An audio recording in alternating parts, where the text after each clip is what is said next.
दोस्तों एक वक्त था जब पाकिस्तान को फास्ट बॉलर्स की धरती कहा जाता था और आज ये टाइम आ गया है कि भारत के अंदर नए से नया बॉलिंग का टैलेंट आ रहा है और पाकिस्तान से नाहीद राना नहीं खेला जा रहा।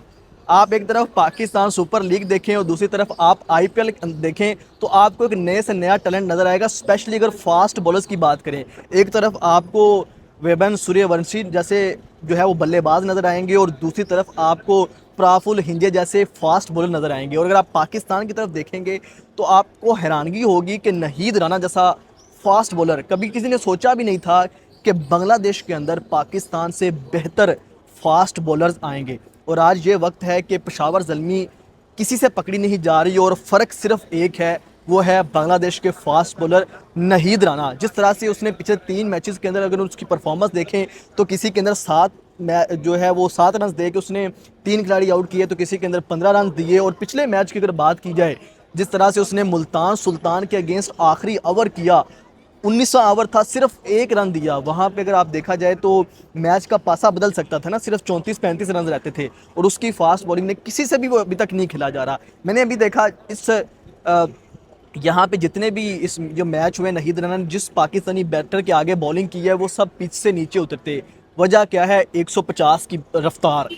हम भी क्लेम करते हैं कि हमारे पास भी 150 के रफ्तार के बॉलर हैं, लेकिन हकीकत वो नहीं है। आप शाहीन शाह अफरीदी की बात करें, कभी उन्होंने 150 की बॉल नहीं की, कभी 145 के ऊपर नहीं की, पहले की थी लेकिन अभी काफ़ी अरसे से आपने नहीं देखा होगा। हारिस रऊफ़ की बात करते हैं, लेकिन वो वही बात है कि उनकी उनकी रफ्तार कभी भी पाकिस्तान के काम नहीं आई। कभी भी उनकी इस तरह का मतलब नाहीद राना जैसी बॉलिंग का कहें, जसप्रीत बुमराह जैसी बॉलिंग कहें, या इस तरह की कभी भी उन्होंने फास्ट बॉलिंग नहीं की कि पाकिस्तान को कोई मैच जितवाए हो। वो उनकी उनको हमेशा वो रन्स मशीन ही है। अगर आप बात की जाए, वो सिर्फ फेंटी लगवाने के लिए आते हैं और पाकिस्तान को मैच हरवाने के लिए आते हैं। कभी उन्होंने पाकिस्तान को मैच जितवाया कोई नहीं है।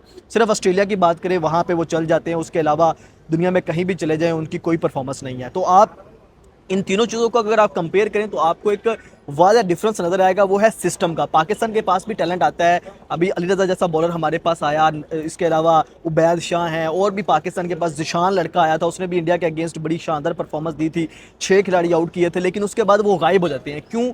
क्योंकि हम प्लेयर्स को ज़ाया कर देते हैं। हमारे पास ऐसा कोई सिस्टम नहीं है कि उनको जो है वो उनको शाइन करने का, उनको जो है वो तराशने का। लेकिन इंडिया के पास देखें तो एक पूरा सिस्टम है, पूरा सेटअप है, जिससे वो प्लेयर जो है वो निकल के आता है और फिर वो बड़े लेवल पर परफॉर्म करता है। प्राफुल ने जिस तरीके से आईपीएल के अपने पहले डेब्यू मैच के अंदर 3 खिलाड़ियों को आउट किया, अपने पहले मैच के अंदर ही, और रिकॉर्ड कायम कर दिया, सूर्यवंशी को आउट किया, जिस तरह से वो एक चीज़ शो करती है कि उनके उनके पास पीछे कितनी बड़ी लंबी लिस्ट लगी हुई है।